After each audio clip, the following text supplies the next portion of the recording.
मेरी रूह कांप जाती है, मेरा दिल दहल सा जाता है, जले कटे हुए जिस्मों को मैं जब भी तकता हूं। आबिदीन हज़रात, आज जब कभी भी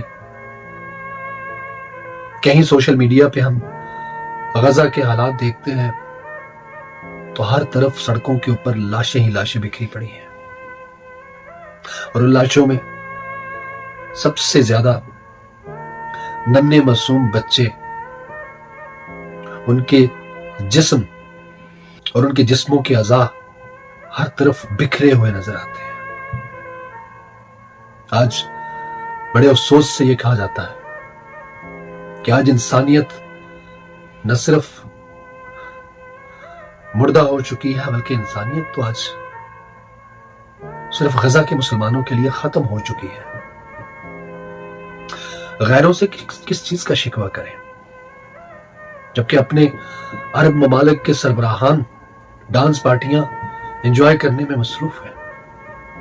एक तरफ गजा के मुसलमानों को और उनके बच्चों को काट काट कर फेंका जा रहा है, हजारों की तादाद में लाशों के ढेर लग गए, और दूसरी तरफ वहां पे डांस पार्टियां चल रही हैं। ये वक्त इन अयाशों पे लौटाया जाएगा, ये वक्त इन पे वापस आएगा, और ये जुल्म इनके ऊपर भी ढाया जाएगा। लेकिन इस बात को देख के बहुत तकलीफ होती है कि आज बड़े बड़े इंसानियत के जो अलम बरदार थे, जो दावे करते थे, इंसानी हकूक की जो बातें करते थे, वो जितनी भी एनजीओज थी, आज वो सब खामोश तमाशाई बने हुए हैं। आज गजा के मासूम बच्चों की लाशों के ढेर लगाए गए हैं। इन सब के ऊपर तुफ है, इनको शर्म आनी चाहिए। आज यूएनओ खामोश है, हजारों बच्चे शहीद करवा दिए। इस्लामी ममालिक की जितनी भी तंजीमें हैं वो सब खामोश बैठी हैं।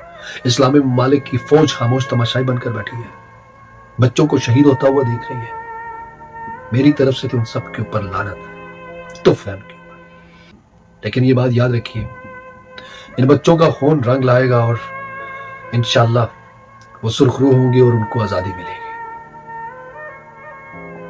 इन बच्चों को आजादी जरूर मिलेगी, इनका खून रंग जरूर लाएगा।